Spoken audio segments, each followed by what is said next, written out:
नमस्कार मित्रों, गुरुकुल के इस व्याख्यान माला में आप सब लोगों का स्वागत है। मैं doctor Pankaj Kumar Mishra, associate professor Sanskrit, एक बार फिर से आप लोगों के सामने मृच्छकटिकम पुनरावलोकन लेकर के उपस्थित हूं। और मृच्छकटिकम के इस पुनरावलोकन में हम एक क्रिटिकली जो मृच्छकटिकम के डिफरेंट एस्पेक्ट्स हैं, जो कुछ वर्णनीय विषय हैं, मृच्छकटिकम किस प्रकार अन्य नाटकों से भिन्न है, हम उनकी व्याख्या आपके सामने प्रस्तुत कर रहे हैं।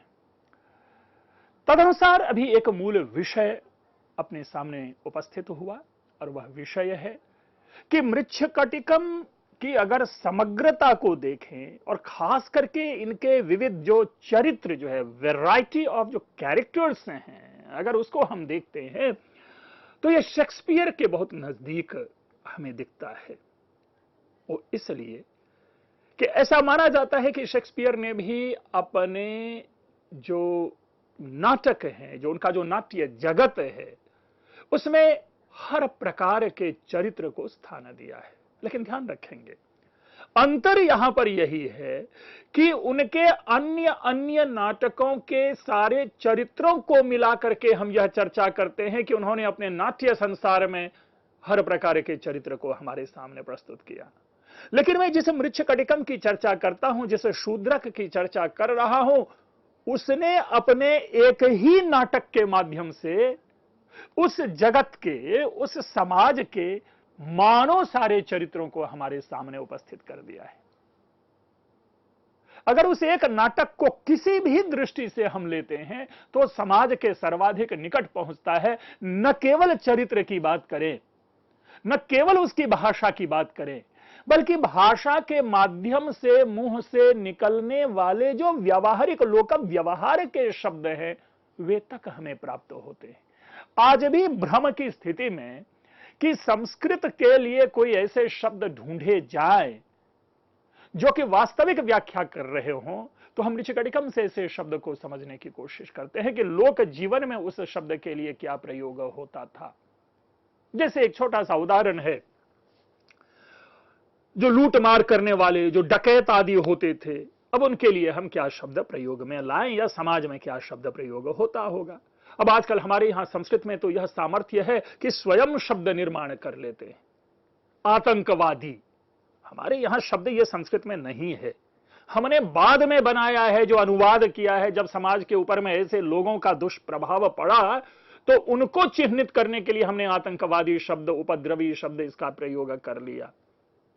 क्योंकि प्राचीन काल में, हमारे प्राचीन समाज में इस प्रकार का आतंकवाद नहीं था। हां, बदमाश जरूर थे, चोरी करने वाले जरूर थे, डकैती करने वाले जरूर होंगे। भगवान बुद्ध की कथा है जिसमें अंगुलीमाल जो था एक डकैत था। और यहां तक कि जो वाल्मीकि का जो परिवर्तन है, जो रत्नाकर से वाल्मीकि का परिवर्तन है, वो रत्नाकर अपने आप में एक डकैत का प्रतीक है और वाल्मीकि जो है वो श्रेष्ठ आदर्श ऋषि का प्रतीक बनकर उभरता है। तो ये हमारे समाज में या किसी भी समाज में ऐसा होता है। इसका कारण ये नहीं कि वो समाज बुरा था या ये समाज अच्छा है, या ये समाज बुरा है या वो समाज अच्छा था। क्यों? क्योंकि समाज में हर काल में व्यवस्था इसी प्रकार की रहती है। जो वंचित होते हैं, जो अपने उस पीड़ा को सह नहीं पाते, वही समाज के विपरीत उठ करके खड़ा होकर के एक भिन्न चरित्र बन जाता है। और जिनको सदैव सफलता मिलती है, वो समाज के सत्यम शिवम सुंदरम की परिकल्पना में लीन रहता है।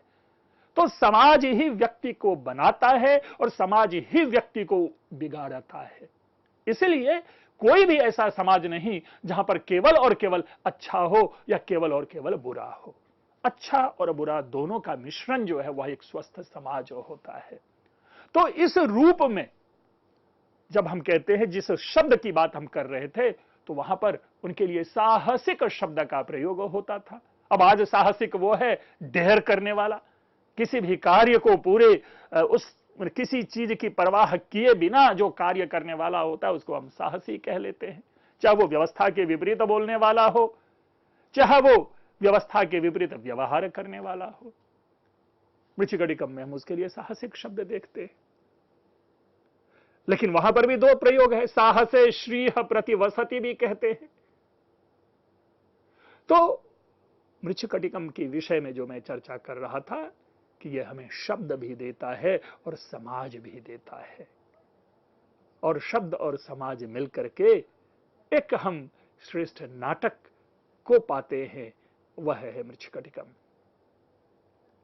जैसा मैं शुरू से कहता रहा, कई सारे ऐसे रमणीय पद्य हैं, स्मरणीय पद्य हैं। मैंने कभी चर्चा में कहा था कि देखिए कितना सुंदर मनुष्य के जीवन का विलक्षण व्याख्या हम पाते हैं मृच्छकटिकम में, और जैसे कि हमने बार बार कहा है कि यही मृच्छकटिकम का बीज है, कदाचित यही कवि का संदेश भी है कि जहां कहते हैं किं किं कुलोपदिष्टेन शीलमेवात्र कारणम भवन्ति सुतराम स्फीताः सत्क्षेत्रे कंटकिद्रुमाः। किं कुलोपदिष्टेन, देखिए भाई कुल आदि जो है कभी भी किसी भी व्यक्ति के लिए श्रेष्ठ नहीं होता, बल्कि श्रेष्ठ कुल में निकृष्ट भी होते हैं और निकृष्ट कुल में भी श्रेष्ठ उत्पन्न होते हैं। हमारे सामने कहानी, अनंत कहानी है। इसीलिए किं कुलोपदिष्टेन शीलमेवात्र कारणम, किसी व्यक्ति का शील, किसी व्यक्ति का स्वभाव, किसी व्यक्ति का चरित्र ही जो होता है किसी भी कुल की श्रेष्ठता या किसी कुल की निकृष्टता की बात करता है। कैकेयी, दशरथ की पत्नी कैकेयी, श्री राम की माता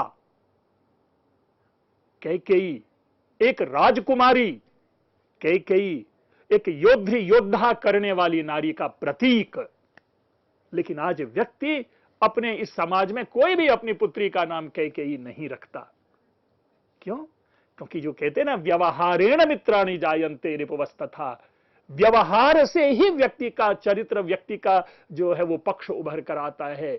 और उसे श्रेष्ठ समाज में आप ये कहें कि इक्ष्वाकु वंश की वधू कैकेयी, लेकिन लोक सम्मान का पात्र नहीं बन पाई।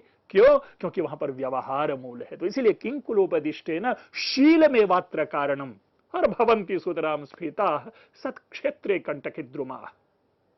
कांटेदार वृक्ष भी उपजाऊ खेत में वृद्धि को प्राप्त करते हैं, कांटेदार वृक्ष भी। तो अर्थात निकृष्ट व्यक्ति भी श्रेष्ठ कुल में शरण पाते ही हैं, स्थल पाते ही हैं, आधार भूमि उनकी देखी जाती है। तो इसीलिए देखिए ये एक कितना सुंदर पद्य है, स्मरणीय पद्य है, लोक व्यवहार में प्रयुक्त किया जाने वाला पद्य है। और जिस प्रकार की दरिद्रता की व्याख्या प्रथम अंक में कवि ने की है, वो कभी कभी लगता है कि हमारे उस भारतीय समाज का चित्रण है जो आज भी गांवों में या आज भी जो आर्थिक रूप से जो कह सकते हैं कि समृद्ध नहीं है, उनके जीवन की झांकी उन पद्यों में दिखाई देती है। मैंने कई बार चर्चा की है ऐसे ऐसे पद्यों की। जो दरिद्रता है, जो कभी ना कभी भारतीय समाज की आइडेंटिटी रही थी, उसको हम इसमें प्रत्यक्षतः प्राप्त करते हैं।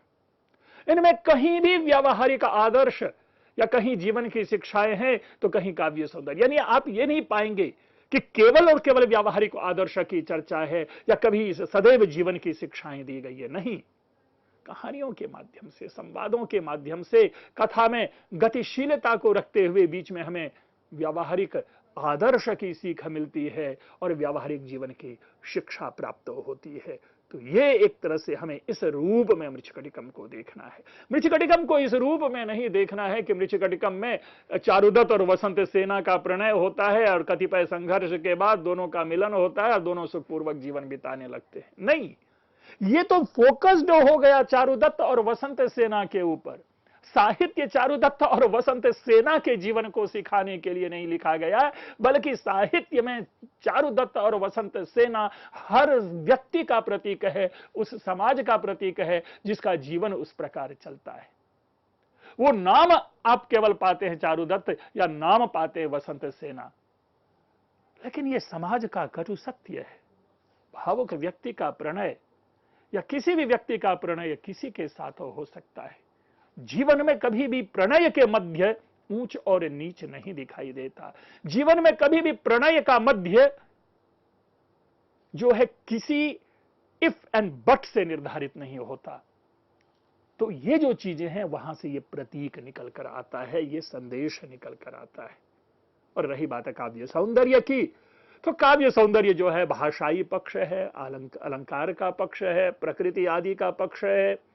किसी भी व्यक्ति को किस प्रकार हमारे सामने उपस्थित किया जाता है, जैसे महाकवि कालिदास के काव्य में कोई भी चरित्र क्यों ना हो, इतनी सुंदर उनकी व्यवस्था, इतना सुंदर उनकी पैकेजिंग होती है कि वो हमें हमारे सामने सुंदर दिखना प्रतीत हो जाता है। चाहे आप भूल जाएं आप शकुंतला को, अगर केवल और केवल प्रियम वदा मात्र पर केंद्रित करें अपने को, तो हमें ऐसा प्रतीत होता है कि उनकी जो बोलचाल की जो चपलता है, जो चंचलता है, उनकी जो छेड़खानी है, वो एक सौम्य गंभीर शकुंतला से, एक सौम्य कह लें, सहज कह लें, इनोसेंट कह लें, शकुंतला से कहीं अधिक आकर्षक बन के उभर जाता है। वहीं पे कर्तव्य निष्ठता, कर्तव्य परायणता और एक जो केयरिंग फ्रेंड के रूप में अनसुईया को देखते हैं, तो कई ऐसे व्यक्ति होते हैं जिन्हें अनसुईया अच्छे लगने लगते हैं। क्यों? क्योंकि ये कवि ने जिस प्रकार के शब्दावलियों से, जिस प्रकार के संवाद से इस प्रकार के चरित्र की संसृष्टि की है, वो आकर्षक बनाता है। महाकवि मृच्छकटिकम ने चरित्र के अनुसार भाषा का निर्माण किया है, बल्कि भाषाओं के माध्यम से उसने चरित्र को नहीं हमारे सामने प्रस्तुत किया है। अर्थात भाषा के माध्यम से किसी चरित्र के वैशिष्ट्य को हमने नहीं पाया, बल्कि उसके व्यवहार को इतना मजबूत बना दिया है कि उसी व्यवहार से हम उस चरित्र को देख पाते हैं। जैसा मैंने कहा कि पात्रों के अनुकूल भाषा का प्रयोग, और इस प्रयोग के क्रम में जो एक सबसे आवश्यक बातें हैं, जिस प्रकार प्राकृत भाषा का उसने, नाटककार ने इसमें प्रयोग किया है, जो लोक भाषा के रूप में हमें दिखाई देती है, वो मृच्छकटिकम में अद्वितीय है। अन्यत्र ऐसा किसी भी नाटक में इस प्रकार के प्राकृत की विविधता हमें नहीं दिखाई देती। और उसका कारण इसलिए है कि न केवल एक समाज का चरित्र है उसमें, किसी एक स्थल विशेष का चरित्र है। जैसा हमने शुरू में कहा कि यह उज्जैनी की कथा है, ऐसा नहीं है कि केवल उज्जैनी मात्र की कथा इसमें हमारे सामने उपलब्ध है, बल्कि अगर आप पाएंगे तो पाटलिपुत्र का संवाहक जो है वो उज्जैनी पहुंचता है। तो पाटलिपुत्र का जो चरित्र होगा उसकी भाषा में भिन्नता आवश्यक रूप से होगी,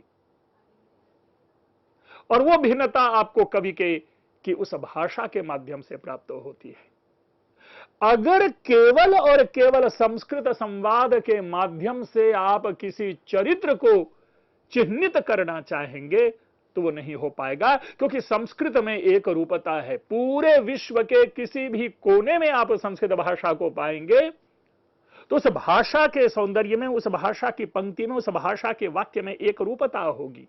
हम ये नहीं कभी कहेंगे कि ये साउथ इंडियन संस्कृत है, ये नॉर्थ इंडियन संस्कृत है, या ये वेस्टर्न संस्कृत है, या ईस्टर्न संस्कृत है। इस प्रकार का विभाजन संस्कृत में होता ही नहीं है, क्योंकि इनकी एक रूपता जो है, वो इनका जो व्याकरण है वो सर्वत्र एक समान है। बट एक्सेप्ट संस्कृत, हमारे पास जितनी भी भाषा हैं प्रायः उन सारी भाषाओं के विविध रूप दिखाई देते हैं। हम कहते हैं कि ये अमेरिकन इंग्लिश है, हम कहते हैं कि ये यूनाइटेड किंगडम ग्रेट ब्रिटेन की इंग्लिश है, ब्रिटिश इंग्लिश है, और हम देखते हैं कि अन्य अन्य प्रदेशों की एक अलग अलग इंग्लिश हो जाती है।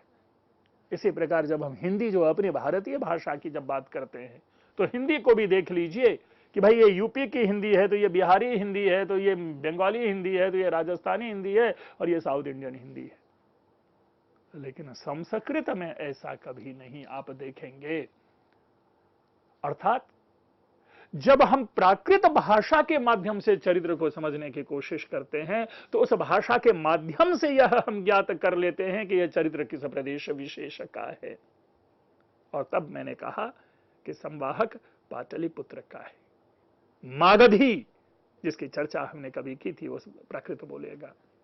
अगर शूरसेनी शौरसेनी प्रदेश, शौरसेनी प्राकृत है, तो हम समझेंगे कि यह मथुरा जो शूरसेन वाला इलाका है, उस इलाके का यह चरित्र है या व्यक्तित्व है। और इसमें किसी भी प्रकार की कृपणता को शूद्रक ने नहीं दर्शाया है। विशुद्ध रूप से उन्होंने अपने सारे चरित्र के साथ भाषाई न्याय किया है, और ऐसा न्याय अन्यत्र दुर्लभ है। जो शुरू से ही मैं कहता रहा है, भारतीय समाज की चर्चा की, तत्कालीन समाज की चर्चा की, तो मृच्छकटिकम तत्कालीन समाज का एक सच्चा चित्र, दृश्य चित्र हमारे सामने उपस्थित करता है। यह केवल राजवर्ग या संभ्रांत वर्ग का ही नहीं, अपितु सामान्य समाज का, चांडाल से लेकर के पूजा तत्पर ब्राह्मण का, वेश्या से लेकर के पतिव्रता साध्वी तक का जन काव्य है। यानी का इसमें हम चित्रण पाते हैं, इसीलिए मृच्छकटिकम एक जन काव्य है, एक लोक काव्य है। और मृच्छकटिकम को हम क्लासिकल वे में अगर प्रेजेंट करें तो यह मृच्छकटिकम के साथ अन्याय होगा, इसलिए इसे लोक काव्य कहा जाना चाहिए। और जब हम चर्चा करते हैं, जो आधुनिक विमर्श जो है, जो आज बार बार चर्चा आती है कि जो लोक साहित्य की चर्चा आती है, तो मैं हमेशा कहता हूं कि अत्यंत तत्परता से, ईमानदारी से, शुचिता पूर्वक विश्व में लिखा जाने वाला प्रथम लोक साहित्य मृच्छकटिकम है। इसीलिए मृच्छकटिकम जन काव्य है, लोक काव्य है। क्यों? क्योंकि क्या आपने किसी भी काव्य में कहीं भी, वैश्विक काव्य की चर्चा कर रहा हूं, आधुनिक परिवार को छोड़ दीजिए, जब भी कभी क्लासिकल टेक्स्ट की आप चर्चा करते हैं, क्या वेश्या को प्रमुख रूप में आपने पाया किसी चरित्र को? या एक ब्राह्मण जो कि पूजानिष्ठ, धर्मनिष्ठ ब्राह्मण है, वैदिक ब्राह्मण है, श्रोत्रिय ब्राह्मण है, उनका इंक्लिनेशन आप एक वेश्या के लिए आपने कहीं देखा? उच्च वर्ग का व्यक्ति, उच्च वर्ण का, वर्ग नहीं, उच्च वर्ण का व्यक्ति एक समाज की उपेक्षिता से प्रणय करता है, जिसकी एक पत्नी स्वयं में पतिव्रता है, जो अपने पति के लिए अपना सर्वस्व त्याग कर देता है, पति के हित के लिए अपनी जो शादी का, जिसे आजकल के हम कहते हैं कि वो जो हार होता है, उसे उसने रत्नावली नामक उस हार को अपने पति की रक्षा के लिए वो वसंत सेना को भेज देता है, भेज देती है, क्षमा करेंगे। तो ये देखिए, ये वो समाज है। मैंने जज की चर्चा की, जज भी पूरी तरह से जो है एकदम ग्रिप्ड है, नियंत्रित है उस समय के राज व्यवस्था से, और राज व्यवस्था के अनुरूप, मंत्री के अनुरूप, एक शकार नामक उस चरित्र के अनुरूप वो निर्णय देगा। किस प्रकार लोगों को, चीजों को उलट पुलट बना करके मैनिपुलेट किया जाता है सिस्टम को, वो हमारे सामने आता है। और ये समाज में है। मैं बार बार कहता हूं, हर गली चौराहे पे ऐसे चरित्र आपको मिल जाएंगे। आज भी बसों में, मेट्रो में क्या जेबें नहीं कटते? शहरों में कहीं भी आप जाकर के देखें, 1 मिनट में आपके जेब कट जाते हैं। तो समाज में उस वह चरित्र है। लोगों के घर में चोरी नहीं होती क्या? होती है। अर्थात समाज में वह व्यक्ति है, लेकिन उन व्यक्तियों को मूल रूप से हमारे साहित्य में बहुत कम स्थान दिया गया है। हां, जो लोक साहित्य है उसमें जरूर हम ऐसे चरित्र और ऐसी व्यवस्था पाते हैं। तदनुसार जिस मृच्छकटिकम की जनकाव्यता की हमने चर्चा की, यह एक विमर्श का विषय है, शोध का विषय है। शोध या विमर्श न भी करें, लेकिन अगर जिसने मृच्छकटिकम का सार्थक अध्ययन किया है, जिसने मृच्छकटिकम में अलंकार को नहीं ढूंढा, जिसने मृच्छकटिकम में छंद के लिए प्रयास नहीं किया, बल्कि जिसने मृच्छकटिकम के उस प्रतीक को समझने का प्रयास किया है, जिसने मृच्छकटिकम के उस संदेश को जानने का समाज किया है, जिसने मृच्छकटिकम में उस समाज को चिह्नित करने का प्रयास किया है, उसके लिए निस्संदेह मृच्छकटिकम एक जन काव्य है। जरूर पढ़ना चाहिए, और ऐसे काव्य को पढ़ने के बाद ही हम एक श्रेष्ठ साहित्यकार बनने की योग्यता अपने में जगा पाते हैं। अगर समग्रता की दृष्टि से, अगर एक बार पुनः, जैसा मैंने चरित्र की संख्या या पात्रों की संख्या की बात की, मैंने कहा लगभग 45 to 50 कैरेक्टर्स देखते हैं। यह भी एक विशेषता है। जहां हमें 8-9 कैरेक्टर के साथ कोऑर्डिनेशन बिठाने के लिए शीर्षासन करना पड़ता है, वहां पर इतने अधिक चरित्र को सफलतापूर्वक अपने साहित्य में कुशल समायोजन के साथ स्थान देना, यह भी मृच्छकटिकम की विशेषता है और यह भी मृच्छकटिकम के कर्ता नाटककार की विशेषता है, जो तथाकथित शूद्रक के नाम से जाने जाते हैं। तो इस रूप में मृच्छकटिकम जो है वो जानना है। मैंने कई बार चर्चा की है इसके नामकरण को लेकर के, मृच्छकटिकम के अर्थ को लेकर के, और यूं तो हमें मिट्टी की गाड़ी, हमने इसके अर्थ सभी जानते हैं, जो क्ले कार्ट इस रूप में लोगों के सामने प्रस्तुत किया जाता है। लेकिन विषय वहीं पर है कि भाई क्या मिट्टी की गाड़ी या क्या क्ले कार्ट, यह कौन सा नाम हुआ? और पूरे नाटक में तो हमें कहीं मिट्टी की गाड़ी दिखाई नहीं देती, तो फिर यह मृच्छकटिकम क्यों? तो मित्रों, अपने साहित्य का नामकरण के लिए आवश्यक नहीं कि किसी धर्मनिष्ठ पंडित से उनके नाम को निकलवाया जाए कि क से रखें या मां से रखें। जो काव्यकार होते हैं वे ना अपने काव्य के कुछ ऐसे भाव की, ऐसे महत्वपूर्ण घटना को आधार बना करके अपने काव्य का नामकरण कर लेते हैं। कभी चरित्र के नाम पर, तो कभी घटना के नाम पर, तो कभी अपने नाम पर। तो यहां आप जो देखेंगे, जो मिट्टी की गाड़ी है, यद्यपि एक छठे अंक की एक सामान्य घटना है, जो बच्चा है वो उसके पास मिट्टी की गाड़ी है और मिट्टी की गाड़ी उनके अन्य मित्रों के पास जो है वह धातुओं की गाड़ी है, सोने की गाड़ी है। बेचारा दुखी होता है, रोता है, और उस मिट्टी की गाड़ी को वसंत सेना अपने आभूषण से भर देती है।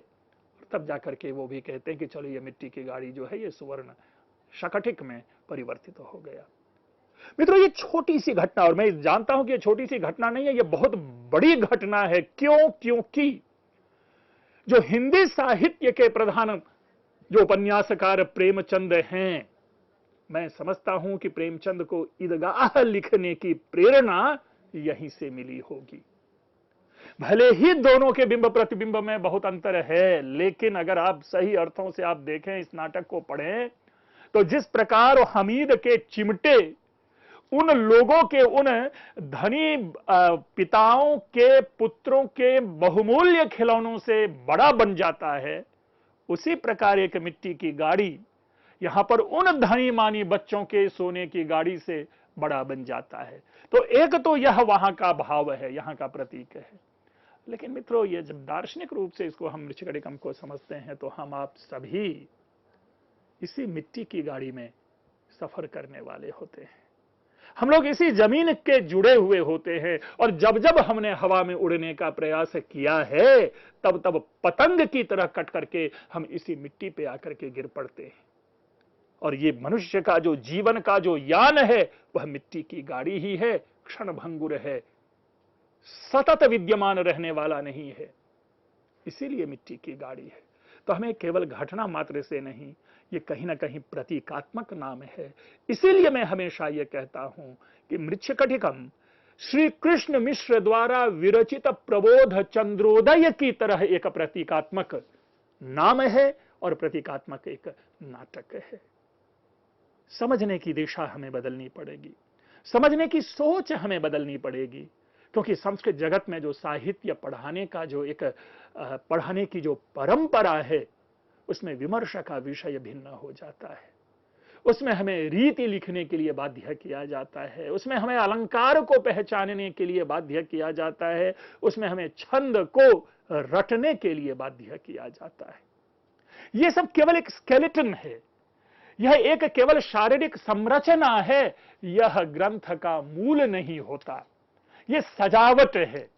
किसी भी घर की नक्काशी कैसे की जाए, उसकी कलरिंग, उसकी पेंटिंग कैसे की जाए, उसका मुंह कैसा होगा, उसका डिजाइन कैसा होगा, यह उस घर का मूल नहीं है, बल्कि उस घर में रह करके हम किस प्रकार एक स्वस्थ समाज का निर्माण करते हैं, वह उस घर की विशेषता होती है। लेकिन हम लोग उससे दूर केवल और केवल उस काव्य सौंदर्य को ढूंढने में लगे रहते हैं, जो काव्य का एक दूसरा सौंदर्य है, जो सामाजिक सौंदर्य होता है, प्रतीकात्मक सौंदर्य होता है, व्यावहारिक सौंदर्य होता है, संदेशात्मक सौंदर्य होता है, और समटाइम कलात्मक सौंदर्य होता है, हम उसको भूल जाते हैं। तो मित्रों, न केवल मृच्छकटिकम के संदर्भ में बल्कि समस्त साहित्य के संदर्भ में हमें इसी ढंग से विश्लेषण और विवेचन को लेकर के आगे बढ़ना चाहिए। क्योंकि कवि जब काव्य का निर्माण करता है तो उसकी धारणा और उसकी भावना को हमें समझना चाहिए। तभी महाकवि कालिदास रघुवंशम के प्रथम सर्ग के प्रथम पद्य की जो प्रथम पंक्ति का आखिरी शब्द है उसमें वो कहते हैं वागर्थ प्रतिपत्तये। प्रतिपत्ति के लिए, सम्यक ज्ञान के लिए, एप्रोप्रिएट नॉलेज के लिए ही वाणी और अर्थ का निष्पादन होता है। तो हमें उसी वागर्थ प्रतिपत्ति के लिए साहित्य को पढ़ना पड़ता है। हम जब साहित्य पढ़ते हैं और उससे जब हमारे भाव गलित विगलित नहीं हो तो फिर वह साहित्य नहीं। इस दृष्टि से अब देखें कि यह संस्कृत साहित्य का एक अनूठा रूपक है। यद्यपि आलोचकों ने इसके विविध दोषों का विस्तार पूर्वक उद्घाटन किया है, अलग अलग दृष्टि से इनके दोष भी होंगे, ऐसा नहीं है कि इसमें दोष नहीं है। सबसे बड़ा दोष तो यही है कि इतने सारे व्हील बैग, जिसको कहते हैं जो एक कार्गो ट्रेन को साथ लेकर के चलना, यही सबसे बड़ा इसका नेगेटिव हो जाता है। बट अगेन मैंने इसको लॉजिकली आपके सामने रखा है। इनमें कुछ ऐसी विशेषताएं हैं जिनके कारण यह अत्यंत लोकप्रिय बना। भारत के ही नहीं, पाश्चात्य जगत के समालोचकों ने भी इसकी मुक्त कंठ से प्रशंसा की है। अवश्य ही कालिदास की चारुता और भाव्य व्यंजना यहां प्राप्त नहीं होती, भवभूति की उदात्तता यहां उपलब्ध नहीं होती, विशाख दत्त की राजनीति प्रियता यहां पर प्राप्त नहीं होती, फिर भी यहां एक अनूठी रोचकता, मनोरमता प्राप्त होती है जो अन्यत्र दुर्लभ है। मित्रों, आप लोगों ने इस व्याख्यान को ध्यानपूर्वक सुना। मैं समझता हूं कि इसको सुनने के बाद कई सारे विचारों से आपकी सहमति बनी होगी, कई से असहमति बनी होगी। अगर आप टिप्पणी करें तो मेरे लिए विमर्श का एक नया आयाम यह बनकर आएगा। आप लोगों ने ध्यानपूर्वक सुना, आप लोगों का बहुत बहुत धन्यवाद।